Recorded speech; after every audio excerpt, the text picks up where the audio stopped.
Hey everybody, it's time for another Redneck review, and today I am stepping into the deep end of the pool, and I'm going to be doing a DC comic today. One of my absolute favorite people, the only person who could possibly take over saving the world if the Justice League were out of it. Dick Grayson, Nightwing, #1 of the New 52. Alright, let's get started here. It's written by Kyle Higgins, Eddie Marrows, and J.P. Mayer. Alright, we start off on a rooftop with Dick Grayson, who, for those of you who don't know, Dick Grayson is actually the Nightwing. It was actually Dick Grayson, the former Robin, who has basically stepped out on his own to be a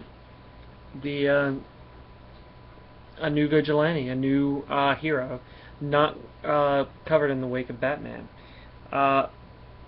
He in the course of this run right here, he was Batman for a little while in the short time when Batman was out of commission, and now we're going to see him as Nightwing again. Going back, I prefer him as Nightwing. I like Bruce Wayne being Batman, and Dick Grayson will always have a special place for me, but I like him as Nightwing, his own person. Okay, it starts off with him on the rooftop. I spent a lot of time in a lot of places, kind of a given growing up in a traveling circus, but that's only part of the reason why I'm living in Gotham City. For the last year has been strange. The other part is that for almost a year I've been filling in as Batman while Bruce Wayne was away, which makes it so exciting that for the first time in a long time,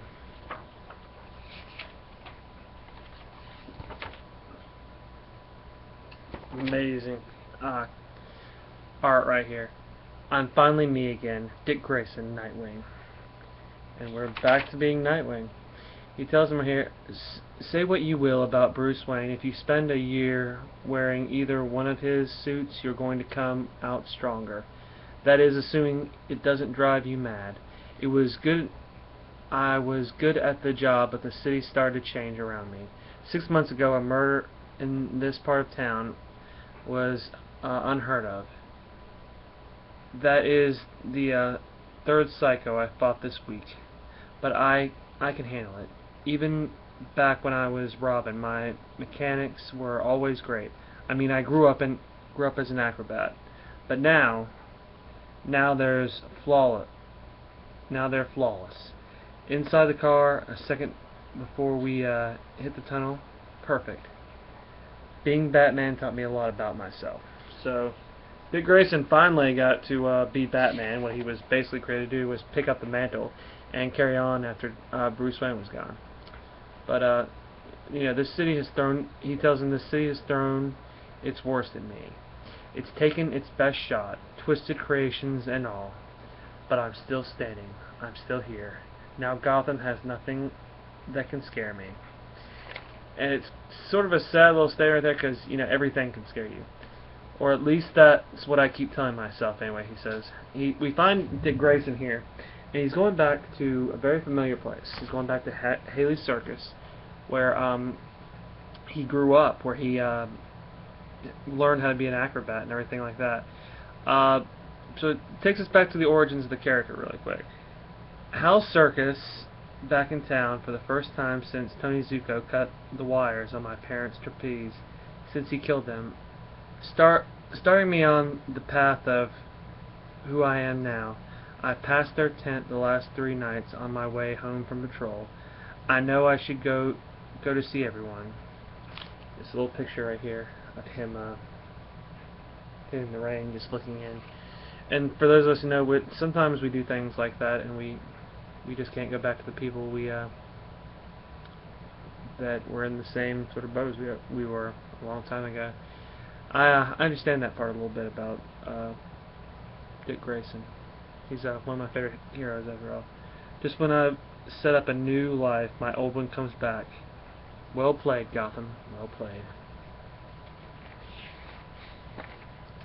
And all of a sudden we're back in Port Authority, Gotham, where a guy gets off of a bus. And I don't really understand what's going on here at first. It's been a while since I've read this one. So we're just going to take it a little bit of time. He's intercepted by like 2 thugs. Hey, where you from, man? Oh, not around here with those shades, are you?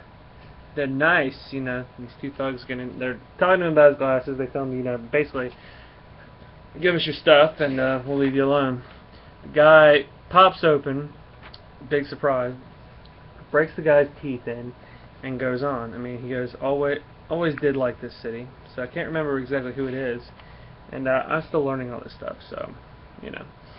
All right. Well, anyway, we find Dick Grayson in his new apartment, his loft, and you know he's in his skippies, you know. But that's not what we look forward to in this thing. We love hearing about it. So he goes, only moved in a few weeks ago, but I really dig the new loft. The mansion and the penthouse were never really my style, and they were always so far away from the action. This is anything but the garden spot of the city, but that's kind of the point. Why live in the best part of town when you're trying to save the worst part of it? Bruce and I never agreed on that, though. Guess that's part of what makes us different. That and our eating habits. We'll add costume display to that list as well. And yet, for all our differences, I'm standing here letting my past scare me too. So he has some resentment and some takes on who Bruce is, which is pretty cool. I like how they have that dynamic of a father-son, sort of critical of each other, sort of not. Because I've been to house a half a dozen times since I left. I mean, it's always been in the other cities. That's what made it easier to go. But I guess that's not really the truth. Life took a 180 when Mom and Dad died, and then Bruce adopted me. I haven't been the circus kid in years, but that doesn't mean I don't still love it. That's the real reason I've been avoiding the place. Gotham has a way of twisting the things you love, turning them against you, and after the last year, now I have to wonder, how is Gotham going to use this against me? See, he's looking for it to go south. I mean, these guys, they've written, Nightwing and this has been written so intelligently, like you're always looking for the next thing to happen. And with a lot of the Batman characters, that's the way it is. I mean, they have seen the worst of this world, all of them. And we see here, we have the people in the circus sort of fighting each other. He goes, I don't know what you want me to say, Jimmy. It's the color we got. Then I ain't wearing it, Hal. Hey guys, I mean, everybody at the circus is really happy to see their buddy, old Dick Grayson, come back to see everybody. Dick Grayson, you are alive. The bet was 20-1. You'd show you owe me. He goes, you can have your dad add it to my tab. Ha, he stepped down 6 months ago. I'm the boss now, buddy. Wow, hadn't heard. Congratulations, Brian. That's great. How about you, Jimmy? How you been? And we see this funny part. They're in Gotham City, so I thought this was a great joke. He's talking to this clown, who's Jimmy, and he goes, How do you think I am? How do you think I've been, Grayson? I'm a clown doing a show in Gotham. Terrible. Still temperamental, always. You didn't have to come, Dick. We all understood. I wanted to see everyone. It just took a little longer to get here. Really, that's what you're going with? Rhea. And all of a sudden, the beautiful redhead and the girl from the past shows back up with a new acrobat in the air. She goes, I thought Bruce Wayne kept the stylist in the house around the clock. Now sometimes she gets the day off. Wait, are you back with House? He asks Rhea, the new girl. Well, it's kind of a long story, he tells her. But, hey, have you met Mark? He's our new catcher. And they sort of trade stories and see things. He's seeing all these people in the circus that he likes. And, he says, second I get back on the bar, I like it. It's like I never left. He goes in and does some acrobatics for them. And he sort of just goes and relives the circus. Well, anyway, he's on his way home, back from the circus. He goes, I had a home after promising Rhea. I had home after promising Rhea we catch up. The show's only in town a few days, but who knows? Redheads do drive me crazy, right, Dick? 'Cause you've got that kind of luck. What the? And then all of a sudden, in this minute of this monologue, this guy jumps down. who has obviously a vigilante. Comes down and been looking for you, Mr. Grayson, and sort of like Wolverine. He has these two claws, only two blades, so no one can call this a direct copycat. Bladed weapons, head to toe, body armor. Everything about this guy screams hired killer. Never need to find a way to distract him. Good. Make this a fight. The mystery man goes. The cops show up, freeze, blam, blam. You see enough supervillains, you shoot first and ask questions later. Trigger happy patrolman. And Dick's trying to find a way to get out of here to get in his costume so he can handle everything. Just hope the cops can hold this guy off long enough for me to make a wardrobe change. So this guy obviously is a pro killer. He comes in, quickly dispatches with the cops very quickly and very Wolverine-ish again. But anyway, all of a sudden Nightwing shows up. I wonder how he got there.